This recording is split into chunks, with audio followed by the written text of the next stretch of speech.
Hey guys, good morning na. So, flex ko lang sa inyo yung original ko na Tornado Hats na authentic Mount Banahaw. Ayan po. Wing ban and leg ban intact.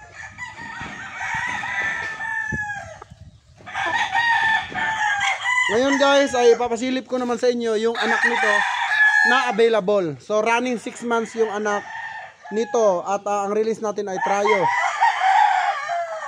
Ganda oh. So guys, tignan natin yung pagkakaiba nila. Talagang parang pinagbiyak na buko. So ito yung original natin na pure Tornado Hats. Tara mga idol, pasilip ko sa inyo yung anak nito na pwede mapunta sa inyo. Original po ito, Mount Banahaw, Gintown. So tara, let's go. So guys, ito yung anak.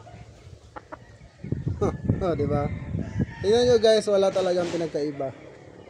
Gusto mong ma-adapt ng anak, yung figura ng tatay, wag mo i-cross. Street breed mo. Gusto mo talaga na ang itsura ng broodcock mo ay kamukha ng magiging anak, wag mo i-cross. I-street breed mo. So Trayo at pair ang release natin guys, super affordable. Presyong pangmasa sa quality na di ka mapapamura. Sobrang ganda, sobrang solid, running 6 months old, pure Mount Banahaw. Lines talaga. Tornado Hats. Tignan nyo guys. Ganda oh. Gaya na sinabi ko, kung ganitong manok ang hanap mo, ganito lang din ang i-breed mo. Huwag mo nang haluan ng kung ano-ano pang gusto mo, no? Kasi kaya ka nga bumili ng magandang materyales kasi gusto mo ganun din yung anak. Tapos hahaluan mo lang. My God. So dito guys, bibigyan ko kayo nito ng Trayo. So ang ipapares natin dito, P-comb at saka straight comb.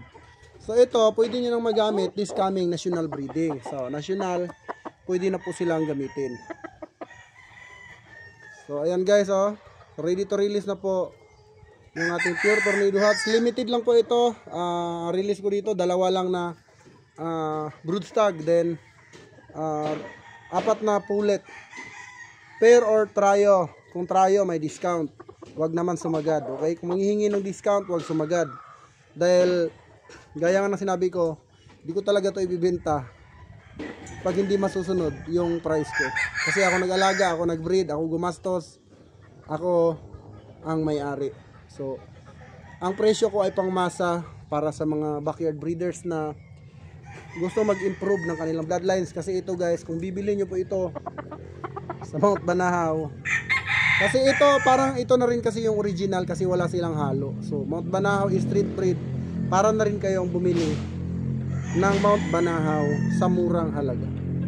7 susi lang guys. So kung Trayo may discount, pag-usapan na lang natin. Mahirap kasi. So ayan na po, naka-face off na po at naka-vlog na po, no? So wag na kayo maghanap ng picture, video, eyes to eyes, diba? So ang daming request, wag na kayo maghanap. Ito na po yung request na hinahanap ninyo. Pinakita ko na yung tatay, ito yung anak, at ang magiging anak nito ay ganito lang din kung hindi nyo hahaluan. Pero kung hahaluan nyo, wag kayong mag-expect na ganito din ang lalabas, diba? Do not expect na ganito din kagwapo ang ilalabas pag hinaluan nyo itong Mount Banahaw na to. So yun lang, maraming salamat and God bless you all. Mabuhay ang bayang Sabongeros. Kung gusto mo, simulan mo, gawin mo. Wag ka puro bukas, dahil ang bukas hindi na uubos.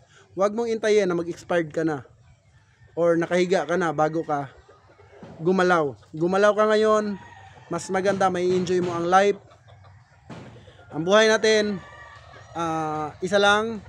Ang buhay natin hindi habang buhay na andito tayo sa lupa. Kaya i-enjoy mo na kung anong dapat mong i-enjoy. Gawin mo kung anong dapat mong gawin, dahil once na humiga ka na dyan, wala ka ng pag-asa. So yun lang, God bless, mabuhay ang bayang Sabongeros.